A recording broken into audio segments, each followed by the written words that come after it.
Hello दोस्तों, नमस्कार। मैं अखिलेश कुमार आपका स्वागत करता हूं मार्गदर्शन इंस्टीट्यूट की ऑनलाइन क्लासेस में। आप लोग कैसे हैं? आप लोग स्वस्थ होंगे और मस्त होंगे। आइए हम नंबर एक सेशन की बात कर रहे हैं। सभी दोस्तों या हमारे जितने भी साथी जुड़े हुए हैं उनको हैप्पी होली। सारे लोग अच्छे से होली मनाएं, कोई प्रकार की दिक्कत ना हो किसी को, और अच्छे से रंग लगाएं और रंग रंग में बदल जाएं ना। यही तो है कहानी।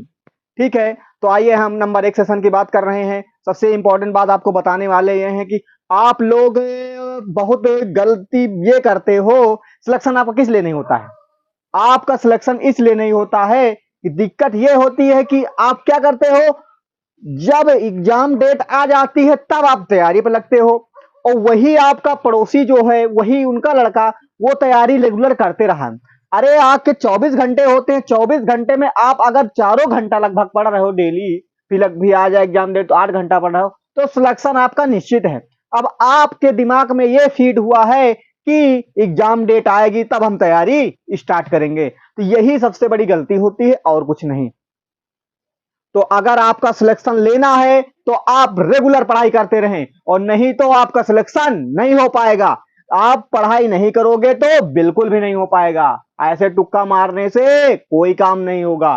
ठीक है, तो आइए हम नंबर एक सेशन की बात करते हैं। ठीक, तो नंबर एक सेशन साइंस में चल रहा है, तो साइंस में आप प्रकाश की बात होगी। प्रकाश, प्रकाश क्या है? सबसे इंपॉर्टेंट बात होती है प्रकाश क्या है। तो प्रकाश एक प्रकार की ऊर्जा है जिसकी सहायता से हम वस्तुओं को देख पाते हैं। जैसे प्रकाश, लाइट यहाँ जल रही है, ठीक है, लाइट जल रही है, ठीक है, बल्ब जल रहा है, सूर्य प्रकाश, यानी कि प्रकाश वही तो है। यानी कि प्रकाश क्या है? एक प्रकार की ऊर्जा है जिसकी सहायता से हम वस्तुओं को देख पाते हैं। तो यही हमारे प्रकाश है। तो अब आपको इसमें प्रकाश, लाइट कोई चैप्टर नहीं, ठीक है, वो तो लाइट ऐसी है।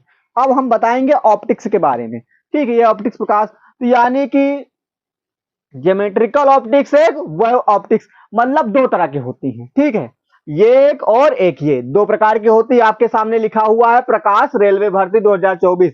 अब रेलवे में चाहे आप रेलवे एनटीपीसी का हो, चाहे ग्रुप डी का हो, चाहे टेक्नीशियन का हो, चाहे एनटीपीसी, चाहे एएलपी का हो, तो जो साइंस का रोल है सब एक ही है। तो ठीक है, तो यानी कि ऑप्टिक्स एक ज्योमेट्रिक, कल क्या लिखा हुआ है, ज्योमेट्रिकल ऑप्टिक्स एक, वेव ऑप्टिक्स, यानी कि दो तरह की होती हैं। ठीक है, अब यहाँ पे एक इंपॉर्टेंट बात क्या लिखी हुई है, प्रकाश किरण की दो प्रकृति हैं। देखो, ये दिखाई देती हैं और ये दिखाई नहीं देती हैं, ये बताना भूल गए। ये दिखाई देती हैं, ये दिखाई देती हैं, ये दिखाई देती हैं, और ये क्या होती हैं? दिखाई नहीं देती। ये दिखाई नहीं देती हैं। बात समझ में आई? ये क्या होती हैं? ये दिखाई देती हैं, और ये वाली दिखाई नहीं देती हैं, क्योंकि वेव से तरंग है। तरंग आप कहां देख पाओगे? ऐसे ऐसे तरंग चलती है ना। ठीक है, तो अब नीचे क्या पॉइंट लिखा हुआ है स्टार बना के, प्रकाश किरण की दो प्रकृति हैं।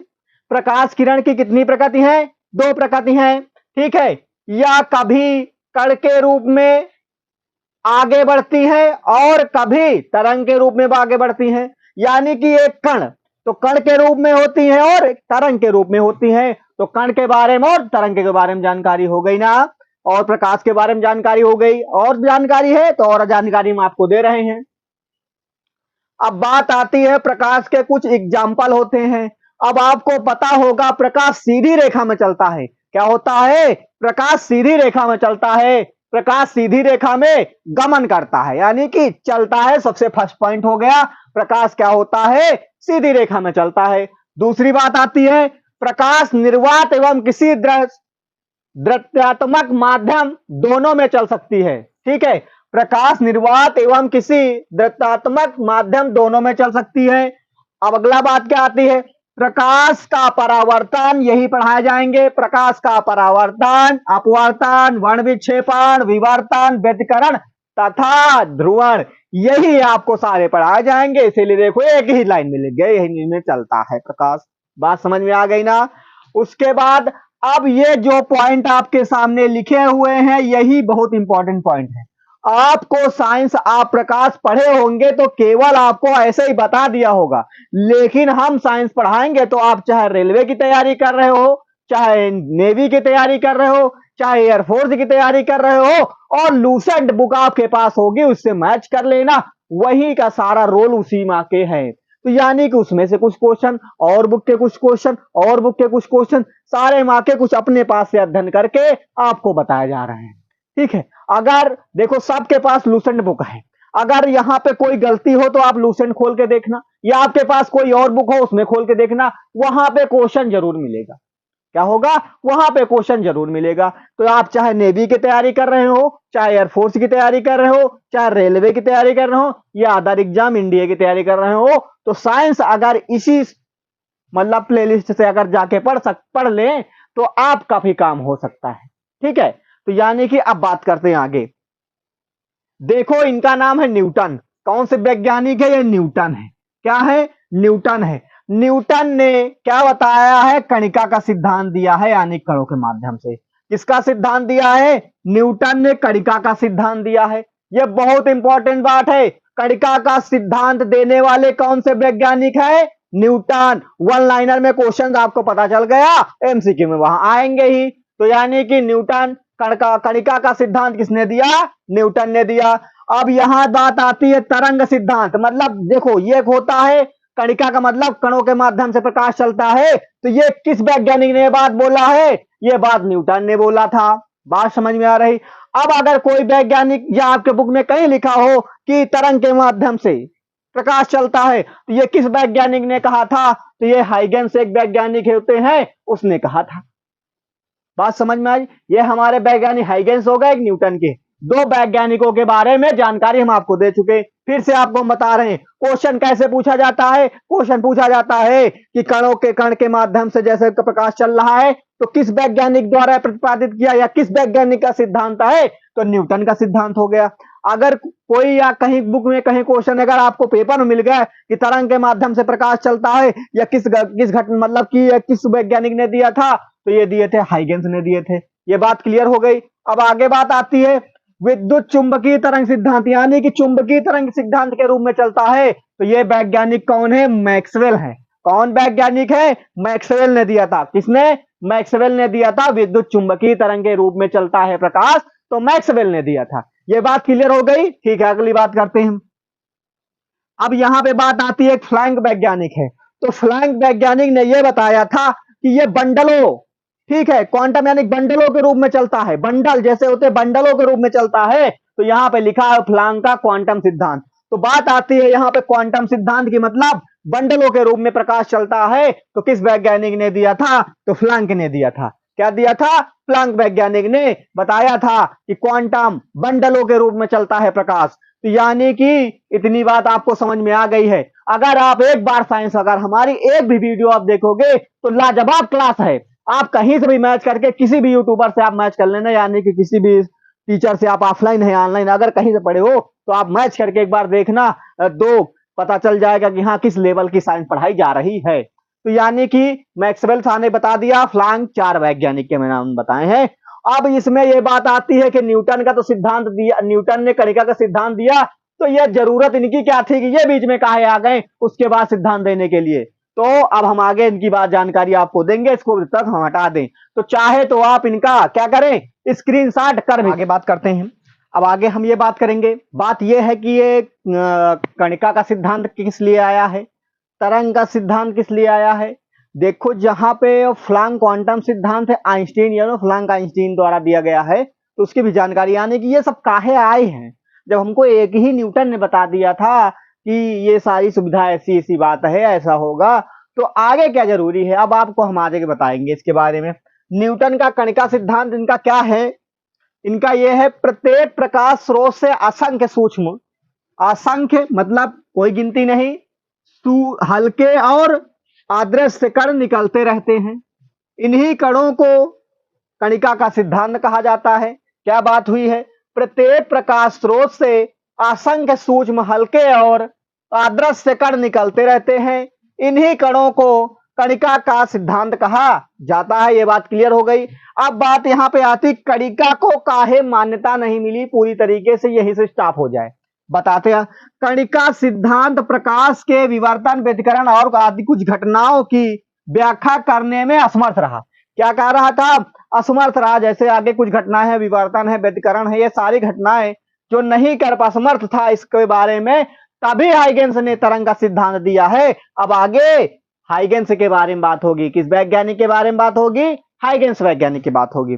अब हाइगेंस वैज्ञानिक की बात हो रही है, हाइगेंस का तरंग सिद्धांत। अब बात हाइगेंस का तरंग सिद्धांत की बात आती है। इस वैज्ञानिक ने क्या कहा था कि प्रकाश का संचरण ऊर्जा के रूप में होता है। क्या होता है? प्रकाश का संचरण ऊर्जा के रूप में होता है। विभिन्न रंगों की तरंगों में, विभिन्न रंगों की तरंगों में तरंग दैर्ध्य भिन्न भिन्न होती है। क्या होती है? तरंग दैर्ध्य भिन्न भिन्न होती है। बात क्लियर ना? अब यहां पे ये बात क्लियर हो गई, फिर से यहां बात आ गई है। क्या बात आ गई है? वैज्ञानिकों ने काल्पनिक माध्यम ईथर की विचारधारा, देखो कभी ये घटना आ जाए कि ईथर से किसने किया था, किस वैज्ञानिक ने? तो हाइगेंस ने दिया था। ये बात क्लियर? उसके बाद विचारधारा स्वीकार नहीं की गई, इस कारण हाइगेंस के तरंग सिद्धांत को पूर्ण रूप से मान्यता नहीं मिल सकी।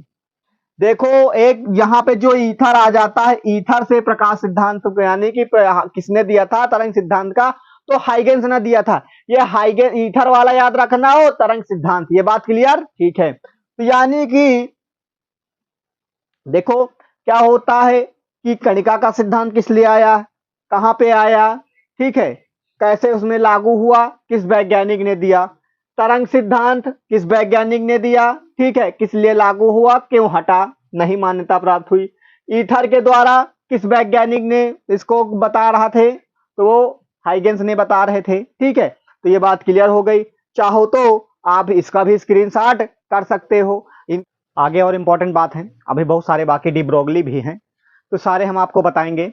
एक ही वीडियो, एक ही पार्ट बनेंगे सारे। पहले इसको हम बता दें, फिर अपवर्तन, अपवर्तन, परावर्तन, सारे की बात करेंगे। अब यहाँ बात आती है प्रकाश का विद्युत चुंबकीय सिद्धांत। अब देखो सब लोग देखो, पहले बताएं कणिका यानी कणों के रूप में चलता है, फिर बताएं तरंग के रूप में चलता है, अब बताएं विद्युत चुंबकीय तरंगों के रूप में चलता है। क्या है? विद्युत चुंबकीय। ठीक है, विद्युत चुंबकीय तरंगों में चलता है। तो अब यहाँ पे किस वैज्ञानिक ने बताया था? तो मैक्सवेल ने, केवल गणितीय सूत्रों की सहायता से। मैक्सवेल एक वैज्ञानिक थे, वो गणितीय सूत्रों की सहायता से विद्युत चुंबकीय सिद्धांत का प्रतिपादित किया। क्या किया? विद्युत चुंबकीय सिद्धांत का प्रतिपादित किया। अब बात यहाँ पे ये आती है कि अब एक क्वेश्चन आपका, एक और क्वेश्चन बन सकता है, गणितीय सूत्रों की सहायता से किस वैज्ञानिक ने प्रकाश के बारे में बताया है? तो मैक्सवेल ने बताया था। किसने बताया था? मैक्सवेल ने बताया था। अब बात क्लियर आ रही है, आ रहा ना मजा पढ़ने में? देखो आप अगर लगातार पढ़ते रहोगे तो हमारा भी फायदा होगा, आपका भी फायदा होगा। हमारा क्या फायदा होगा कि हमारे पढ़ाए हुए जो हमारे साथी है, दोस्त, मित्र, छात्र जो भी, तो उनका सिलेक्ट हो गए हैं और नौकरी पा गए हैं, तो कितनी खुशी की बात होगी। हम आप ही के लिए तो ये सब कर रहे हैं, नहीं तो फर्जी की बात करने की जरूरत नहीं है। तो आप ही के लिए हम पढ़ा रहे हैं। अगर वीडियो आप अगर आप देख रहे हो, चैनल नहीं सब्सक्राइब है, तो आप कृपया करके पहले चैनल सब्सक्राइब कर लो। कम से कम आपको पता तो भी चले कि हाँ हम वीडियो बना रहे हैं, आ रहे हैं, जा रहे हैं, क्या हो रहा है, तो कम से कम आपको पता तो चले। आप ही के लिए हम वीडियो बना रहे हैं, नहीं साइंस पढ़ाना है। ठीक है, देखो बहुत कम ही लोग आपको साइंस पढ़ाते हुए मिलेंगे, तो हम आप ही के लिए वीडियो बना रहे हैं। एकदम लो लेवल से हाई लेवल तक जा रहे हैं। कोई क्वेश्चन छोड़ नहीं रहे हैं कि कोई क्वेश्चन छूट जाए। थ्योरिकल के माध्यम से हम आपको सबको, मतलब जो थ्योरिकल पूरा है उसके माध्यम से हम आपको उसमें सब कुछ बता दे रहे हैं। उससे क्या होता है, केवल आपको वीडियो देखने से आपका पूरा काम हो सकता है। ठीक है, तो आइए हम आगे बात करते हैं। तो यहाँ क्या हुआ था, मैक्सवेल ने केवल क्या करा था, गणितीय सूत्रों की सहायता से बता दिया था। किसने? गणितीय सूत्रों की सहायता से बता दिया था। अब यहाँ पे बात आती है 1887 से हार्ट्ज ने प्रयोगशाला विद्युत चुंबकीय के सिद्धांत पर प्रतिपादित किया, सफलता प्राप्त मिल गई थी, लेकिन ये व्यतिकरण अपवर्तन के सक्षम नहीं थे। अब आगे इसी की बात आती है। अब यहाँ पे एक प्रयोगशाला बात आ गई है, तो ये विद्युत चुंबकीय, तो यानी कि हर्ट्ज वैज्ञानिक यहाँ पे आगे बताया जाएगा भी। ठीक, ये हो गया। अब आगे बात क्या आती है, आइंस्टीन का क्वांटम सिद्धांत। अब यहाँ पे आ गई, अगर ये सक्षम नहीं था उसके बाद फिर आगे क्वांटम सिद्धांत। अभी हमने बताया था बंडलों के रूप में चलता है, पैकेटों के रूप में चलता है, तो यानी कि आगे बताया गया कहें कि ये वाला गलत है, गलत नहीं कहें, मतलब गलत नहीं कहें, कहीं गलत नहीं है कि हाँ हमारी भी एक राय है कि ये पैकेटों और बंडलों के रूप में चलता है। जो सिद्ध कर दे तो चलो वो सिद्ध कर दे, लेकिन उसने कहा कि दूसरे वैज्ञानिक ने कहा कि ये पैकेटों और बंडलों के रूप में चलता है। ठीक है, अब आगे बात करते हैं आइंस्टीन का क्वांटम सिद्धांत। क्या है क्वांटम सिद्धांत?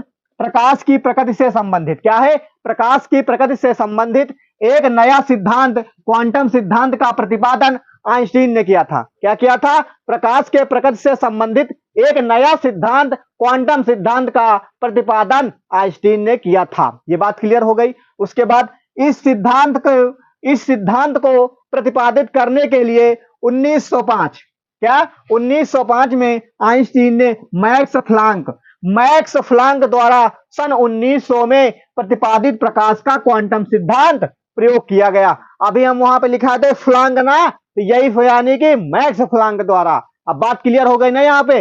अब नीचे बात आती है, इस सिद्धांत के अनुसार ऊर्जा के छोटे छोटे, क्या लिखा हुआ है? छोटे छोटे पैकेटों अथवा बंडलों के रूप में चलता है प्रकाश। ये बात बताई गई।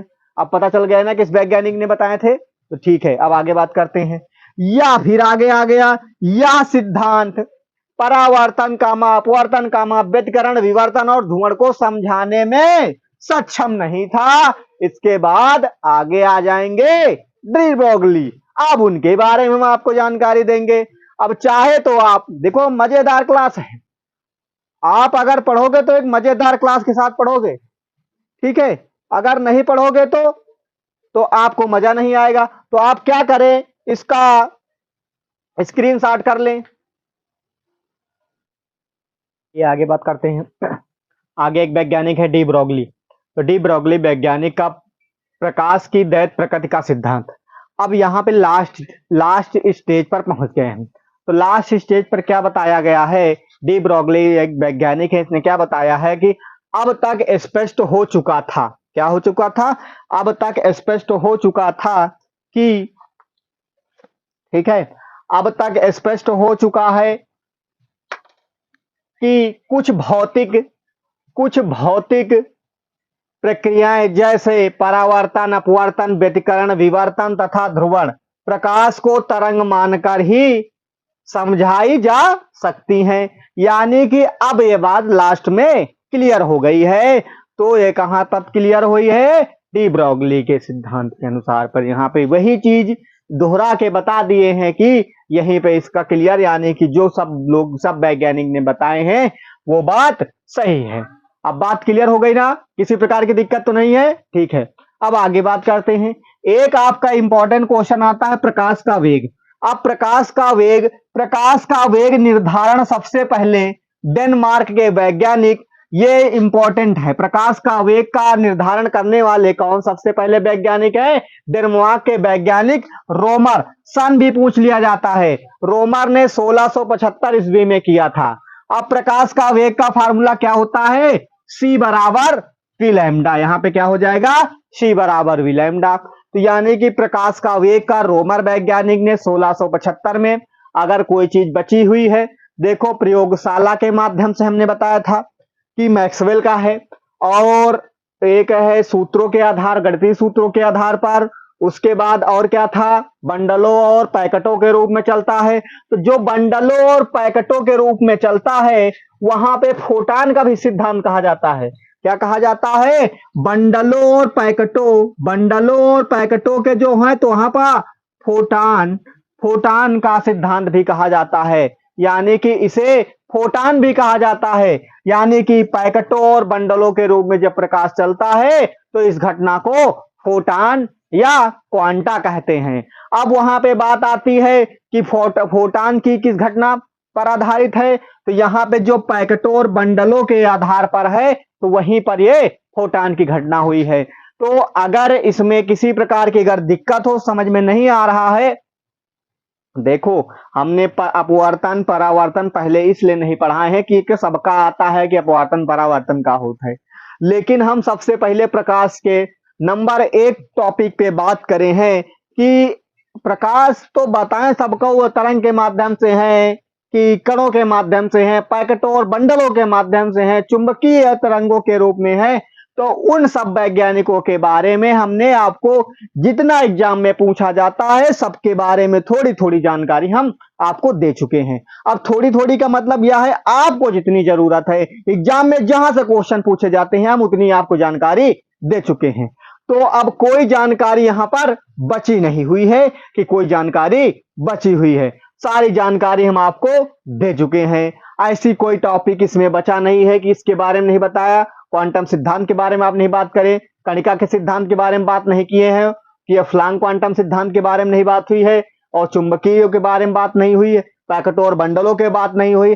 हमने सारे जो है जितना भी इसमें था हमने सब चीज के बारे में बात किया है। तो ठीक है, तो आप क्या करें, ये बात तो सब पता है, स्क्रीनशॉट करने की जरूरत ही नहीं है, ये तो बात पता हो गई। ठीक है, उतनी देर से बोल रहे हैं। तो अब बात यह है कि आप रेगुलरिटी बनाए रखें।